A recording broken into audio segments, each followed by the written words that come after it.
Hello friends, माँ हंस वाहिनी क्लासेस में आप सभी का स्वागत है। आज हम आपको एक्सरसाइज 7.2 के क्वेश्चन नंबर 13 से सॉल्व करवाएंगे।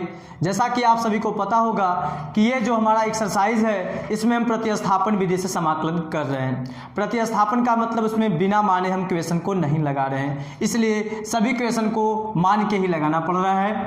देखिए, सबसे पहले जो क्वेश्चन हमारा दिया है 30 नंबर दिया था x² + 3x³ पूरे का होल क्यूब। इसका क्या करना है? समाकलन निकालना है। अब आपको ये सोचना है कि हम इसमें ऐसा कौन से टर्म को माने जिसका अवकलन करने पर वो इसमें टर्म उपलब्ध हो, जिसका अवकलन इसमें उपलब्ध हो, मतलब वो जरूर इसमें हो। तो आप यहाँ पे अगर इस पूरे हिस्से को t मान लेते हैं, जैसा कि देखिए हम मान रहे हैं, लिखेंगे सबसे पहले माना 2 + 3x³ = t। बताइएगा, इसका हो जाएगा 0। और ये देखिए 3 बाहर कर जब अवकलन करेंगे x के सापेक्ष, यहाँ पे आप लिख दीजिए ना, x के सापेक्ष क्या करने पर? अवकलन करने पर। x के सापेक्ष अवकलन करने पर जब इसका अवकलन करेंगे तो 2 का 0 हो जाएगा और 3x³ का हो जाएगा। देखिए 3 पहले आएगा 9x² और ये dx = dt, क्योंकि ये आपका जो यहाँ पे आएगा dt/dx आएगा और ये जब dx इधर भेजेंगे तो ऐसे बन जाएगा। क्या ये वाला टर्म इसमें है? तो आप कहेंगे सर x² dx तो है बट 9 नहीं है, इसलिए 9 को हम नीचे भेज देंगे तो यहाँ बन जाएगा आपका x² dx = dt/9। फिर उसके बाद आपको वही क्वेश्चन यहाँ पे उतार लेना है। देखिए जैसा यहाँ पे हम सॉल्व कर रहे हैं, अगर ऐसे ही अब अगर आप एग्जाम में सॉल्व करेंगे तो आपका एक भी नंबर नहीं कट होगा। लेकिन अगर आप ये सॉल्व करने में, अगर इतने लिखने में अगर आप कंजूसी करेंगे तो जाहिर सी बात है आपको 5 में 5 नंबर नहीं मिलेगा। इसलिए आप जैसे हम सॉल्व कर रहे हैं वैसे सॉल्व कीजिएगा। लिखेंगे यहाँ पे, इसलिए इंटीग्रेशन, फिर उसी क्वेश्चन को आपको उतार लेना है। x² / 2 + 3x³ पूरे का पावर 3 और यहाँ पे क्या था? dx। बताइए x² dx हमारा शिफ्ट हो गया dt/9 में। ध्यान दीजिएगा, ये हमारा इसमें चला गया और इसी को बस आप इतने को माने थे t, इसलिए इसके जगह पे आपको t रखना है। ध्यान दीजिएगा, ये आपका हो गया इंटीग्रेशन, इसके जगह पे आपको लिखना है t और उसका पावर 3 है, पावर 3 रहेगा। इसके जगह पे आपका हो गया dt/9। अच्छा, 9 जो हमारा नंबर है इसलिए हम नंबर को बाहर कर सकते हैं। समाकलन में ऐसा करते हैं, अवकलन में भी ऐसे करते थे। तो यहाँ पे आपका ये बन गया 1/9 और ये t³ को जब आप ऊपर भेजेंगे तो ये बन जाएगा t का पावर -3 dt। और जब आप इसका समाकलन करेंगे कि हो जाएगा 1/9 t का पावर -2/-2, ठीक ना। और ये +c, इसको आप नीचे भी भेज सकते हैं, t² बन जाएगा ना, इसलिए हम वहाँ पे ऐसे लिख देते हैं। देखिएगा 1/ इसका अगर हम इससे मल्टीप्लाई करेंगे 9 और 2 का तो हो जाएगा 18 और ये किस में आएगा? माइनस में। माइनस को आप यहाँ पे भी लिख सकते हैं और ये जो t का पावर -2 है, t का पावर प्लस में हो जाएगा और +c। t के जगह पे उसका वैल्यू पुट कर दीजिए, आपका ये आंसर हो गया है -1/18 और ये t के जगह पे क्या रखना है? 2 + 3x³ का पावर 2 पूरे का, ठीक है, और +c। क्यों लगाते हैं? ये एक समाकलन नियतांक होता है, इसको हमेशा लगाते हैं, ये हम बताए भी थे सबसे फर्स्ट वीडियोस में, ठीक ना। देखिए अब इसके बाद क्वेश्चन नंबर जो हमारा 14 है, क्वेश्चन नंबर जो 14 दिया गया है वो है 1/x log x का पावर m दिया है, ठीक ना। ये समाकलन इसका निकालना है और उसके देखिए बगल में दिया है कि x इज ग्रेटर देन 0, मतलब x का वैल्यू 0 से बड़ा है और m का वैल्यू आप 1 के इक्वल नहीं मानना है आपको, 1 के इक्वल बड़ा वो नहीं है। उससे कोई मतलब यहाँ पे खास नहीं मिलेगा। देखिएगा क्या निकलेगा। सबसे पहले ये जो हमारा क्वेश्चन नंबर 14 है क्वेश्चन नंबर जो हमारा 14 है ये उतार लिए हैं। अब इसमें आपको सोचना है कि ऐसा हम कौन से टर्म को माने जिसका हम समाकलन जिसका अवकलन इसमें उपलब्ध हो। देखिएगा, अगर हम इसको मानते हैं log x को t मानते हैं तो log x का होता है 1/x और 1/x हमारे पास है। x के सापेक्ष क्या करेंगे, इसका अवकलन करने पर जब x के सापेक्ष इसका अवकलन करेंगे तो ये हो जाएगा आपका 1/x और यहाँ पे मिलेगा आपका dt/dx और इस dx को अगर आप इधर भेजेंगे तो ये बन जाएगा आपका ऐसे। ठीक है, इनके जगह पे dx/x बोलिए या 1/x इंटू dx के जगह पे ये रखना है आपको, इसलिए लिखेंगे फिर क्वेश्चन को उतार के, इसलिए इंटीग्रेशन 1/x log x का power m dx equal integration इसके जगह पे आपको लिखना है dt और ये देखिए ये पूरा शिफ्ट हो गया dt में और log x के जगह पे t रखना है और t का पावर m है, ये ऐसे रह जाएगा t का पावर m, इसको ऊपर लेके जाएंगे t का पावर -m हो जाएगा। उसके बाद ये हमारा dt हो गया और जब इसका आप समाकलन करेंगे तो ये हो जाएगा t का power -m + 1 by -m + 1 plus c। इसको आप नीचे भेजेंगे तो इसके पावर का चिन्ह बदल जाएगा। ठीक है, और यहाँ पे आप इसका मान रख दीजिए, t का वैल्यू क्या है log x, यहाँ पे देखिए log x का power m + 1 by -m + 1 plus c। ठीक है, अगर आप इसको नीचे भेजेंगे तो आपका जो पावर होगा उसका चिन्ह बदलेगा। अगर आंसर में ये नहीं दिया होगा तो हम ऐसे भी लिख सकते हैं, या तो आंसर में ये लिखा होगा इसको पहले इसको बाद में करके, ठीक ना, 1 - m करके और इसे 1 - m इसको भी लिख सकते हैं। ठीक ना, अब चलते हैं क्वेश्चन नंबर 15 पर। क्वेश्चन नंबर जो 15 आपका है ये समझ में आया ना आपको, क्या लिख सकते हैं इसको, ध्यान दीजिएगा, log x का जो पावर ये बना है इसको हम 1 - m लिख सकते हैं और बटा इसको भी 1 - m लिख सकते हैं प्लस c। ठीक है, क्वेश्चन नंबर 15 देखिए, क्वेश्चन नंबर जो 15 दिया है वो है x/9 - 4x² dx। ठीक है, अब यहाँ पे सबसे पहले आपको ये सोचना है कि ऐसा कौन सा टर्म है जिसको मानने पर यहाँ पर हमारा काम बन जाए। अगर हम इतने को मानते हैं तब भी उसका अवकलन में x मिलेगा और x हमारे पास है। ठीक, ये पूरे को मानते हैं तब भी मिलेगा, लेकिन ये पूरे को मानने में ज़्यादा आसानी रहेगा, इसलिए सबसे पहले हम लिखेंगे यहाँ पे माना 9 - 4x² इक्वल t।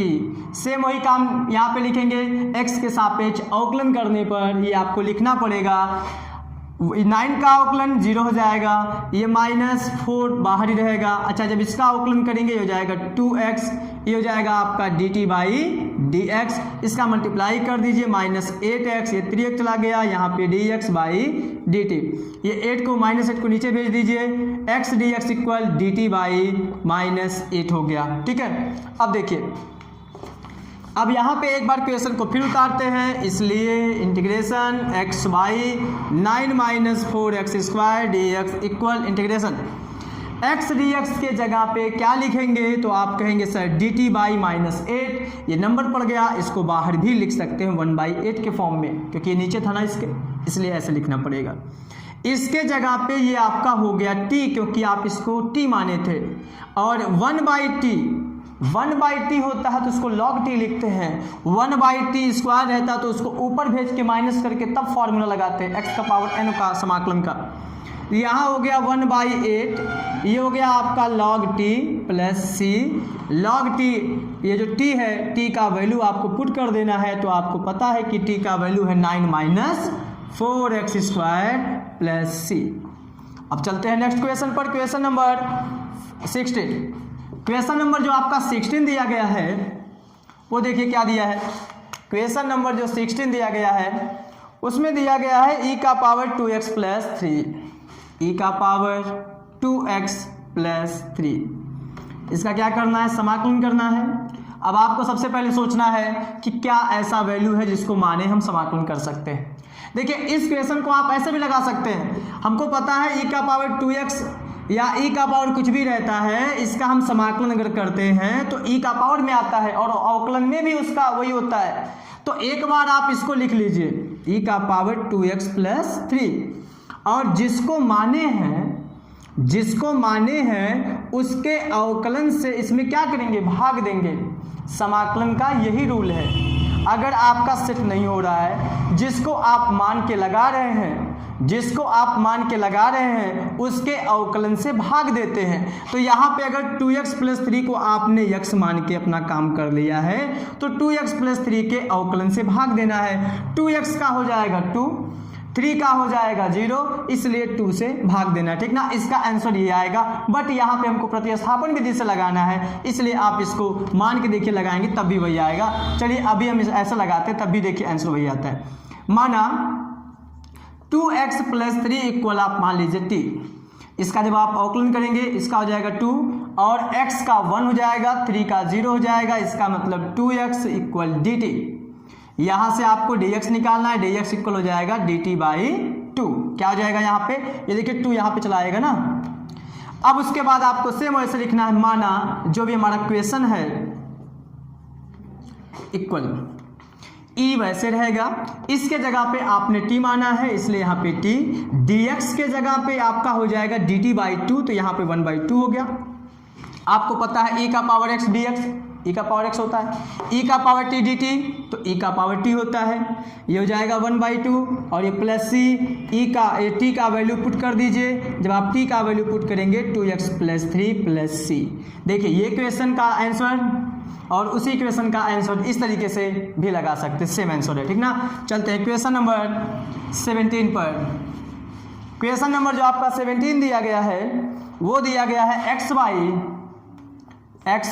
e का पावर x² dx। क्या दिया है, x बाई e का पावर x² dx, ठीक है। अब आपको यहाँ पे सोचना है कि ऐसा हम कौन सा वैल्यू माने जिसका अवकलन यहाँ पे उपलब्ध हो, ठीक ना। नहीं तो ये दो फलनों के भागफल की तरीके से हो जाएगा और यहाँ पे समाकलन में लगाना बहुत बड़ा हो जाएगा मेथड। इसलिए हम यहाँ पे क्या करेंगे, माना अगर हम x² को t मानेंगे तो पावर एक कम इसमें आता है। अवकलन जब करते हैं x² का तो x मिलता है, यहाँ पावर 3 रहता है तो 2 के फॉर्म में आता है। पावर 2 है तो हमको 1 के फॉर्म में मिलेगा और पावर यहाँ पे देखिए 1 के फॉर्म में है। जब आप इसका अवकलन करेंगे 2x dx इक्वल हो जाएगा dt है आपका, यहाँ से x dx इक्वल हो जाएगा dt/2।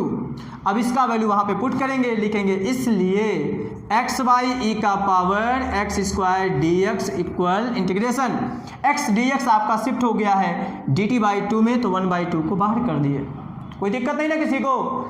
फिर उसके बाद बाई e का पावर x² को आपने t माना था इसलिए t हो गया। अब देखिए e का पावर t अगर ऊपर रहता तब ना उसका होता e का पावर t समाकलन, इसको नीचे से ऊपर पहले भेजिए 1/2 e का पावर -t dt। अगर e का पावर t रहता तो उसका समाकलन होता e का पावर t, तो पहले आप उसको वही मान के काम अपना कर लीजिए, ठीक है। फिर उसके बाद जिसको आपने माना है उसके अवकलन से भाग देना है। -t का अवकलन -1, वो भी t के सापेक्ष -1, इसलिए आपको -1 से भाग देना है और प्लस c। अब देखिए ये माइनस का यहाँ पे गुणा करेंगे तो -1/2 हो गया। e का पावर -t है उसको नीचे शिफ्ट करेंगे तो e का पावर t प्लस में हो गया, ठीक है, और ये प्लस c। अब इसका वैल्यू पुट कर दीजिए, ये हो जाएगा -1/2 e का पावर क्या था, ये t का वैल्यू x² प्लस c, क्योंकि t के जगह पे उसका वैल्यू रख देंगे। अब चलते हैं नेक्स्ट क्वेश्चन पर। इसके सबसे पहले इसमें क्वेश्चन नंबर 18 में आपको ये सोचना है कि हम ऐसा कौन सा वैल्यू माने जिसका अवकलन यहाँ पे मिल जाए। देखिए अगर आप 1 + x² को मानेंगे तो केवल मिलेगा 2x उसका अवकलन, ठीक है, जो कि 2x यहाँ पे कहीं नहीं दिख रहा है। x² को भी मानेंगे तब भी 2x आएगा, वो भी नहीं दिख रहा है। e का पावर ये जो दिया है अगर पूरे को मानेंगे तो एक बार तो वही दे देगा आपको, क्योंकि उसका अवकलन e का पावर अगर x है तो उसका e का पावर x के फॉर्म में देता है एक बार, तो ये आपको दे देगा और हमारे पास 2 है भी नहीं। अगर हम tan इनवर्स x को मानेंगे तो उसका अवकलन होता है 1/1 प्लस एक्स स्क्वायर। इसलिए यहाँ पे मानना किसको है, देखिए माना tan inverse x equal t, और जब आप इसका अवकलन करेंगे x के सापेक्ष ये हो जाएगा 1/1 plus x square dx equal dt, और ये आपके पास यहाँ पे है भी। फिर वैसे लिखेंगे इस क्वेश्चन में, इसलिए e का power tan inverse x/1 plus x square dx equal e तो वैसे रहेगा, tan इनवर्स x आपको t रखना है इसके जगह पे, 1/1 प्लस एक्स स्क्वायर dx के जगह पे आपको रखना है dt, e का पावर t dt, e का पावर t होता है प्लस c, और t के जगह पे उसका वैल्यू पुट कर देंगे तो ये आपका हो जाएगा tan inverse x plus c। Next question देखिए आपके सामने है 90 नंबर, बहुत ही इंपॉर्टेंट क्वेश्चन ये आपका रहा। इंटीग्रेशन e का power 2x minus 1 by e का पावर 2x प्लस 1 dx, ये बोर्ड के एग्जाम में आता भी है इसी टाइप का क्वेश्चन, जो आपको थोड़ा से सोचना पड़ जाए कि ये क्वेश्चन लगाना कैसे है। देखिएगा, सबसे पहले आपको इसमें से e का पावर x ऊपर से भी और e का पावर x नीचे से भी कॉमन लेना है, क्योंकि अगर आपने इसको माना है तो ये नहीं मिलेगा ऊपर वाला, अगर मिल जाता तो हमारा काम हो जाता। इसमें से आप किसी भी टर्म को अगर वैसे मानेंगे तो मिलेगा नहीं, इसलिए सबसे पहले यहाँ पे सेट करना पड़ेगा। देखिएगा, e का पावर 2x दिया है तो e का पावर अगर x ऊपर से कॉमन लेंगे तो e का पावर x एक ठो बच जाएगा। यहाँ पे कुछ नहीं दिया है तो यहाँ पे आपको लिखना है e का पावर माइनस x, ठीक है, क्योंकि जब आप इसका मल्टीप्लाई करेंगे तो देखिएगा e का पावर 0 हो जाएगा, और e का पावर 0 का मतलब 1, किसी का पावर 0 उसका वैल्यू 1।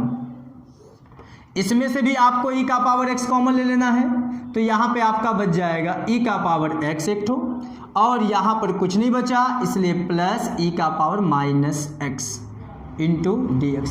कॉमन का मतलब क्या होता है, कॉमन का मतलब होता है आपने कॉमन लिया और बाद में उसको दे दिया तो उसका वैल्यू पर कोई इफेक्ट नहीं पड़ना चाहिए। अगर आपने e का पावर x कॉमन लिया फिर इसको ट्रांसफर कर दीजिए, देखिएगा आपका वैल्यू वही आता है, इसका मतलब हमने ये सही किया है। e का पावर x कट गया। अच्छा, गलती से आप इसको मत कट कीजिएगा क्योंकि ये माइनस ये प्लस है, ठीक है। अब देखिए बचा आपका इंटीग्रेशन e का पावर x माइनस e का power minus x by e का पावर x प्लस e का पावर माइनस x dx। अब आपको ये नीचे वाले को t मानना है, क्यों, e का पावर x का e का पावर x और e का पावर माइनस x का माइनस e का पावर माइनस x होगा, तो ऊपर वाला आपका मिल भी जाएगा। इसलिए आपको लिखना है माना e का पावर x प्लस e का power minus x equal t। इसका आप अवकलन करेंगे e का पावर x, इसका अवकलन करेंगे e का पावर माइनस x, ठीक है, ध्यान दीजिएगा, e का पावर माइनस x। फिर जब माइनस x का आप अवकलन करेंगे ना तो यहाँ पे आपका आ जाएगा -1, और ये आपका हो जाएगा dt बाई dx। dx को इधर भेजना है और ये प्लस का माइनस में गुणा माइनस, देखिएगा e का पावर x प्लस का माइनस में गुणा माइनस e का पावर माइनस x, और ये आपका आ गया dx इधर, और ये मिल गया आपको dt। ध्यान दीजिएगा ये वाला वैल्यू आपका यहाँ पे है, इसलिए इसके जगह पे आपको रखना है dt। अब यहाँ पे आपका बन जाएगा, इसलिए समाकलन e का पावर x माइनस e का पावर माइनस x बटा e का पावर x प्लस e का power x dx equal integration ये हो जाएगा आपका dt और ये हो जाएगा t। इसके जगह पे आपको लिखना है log t प्लस c, और log t के जगह पे उसका वैल्यू पुट कर दी जो आप माने हैं e का पावर x प्लस e का power minus x plus c। ये रहा आपका आंसर।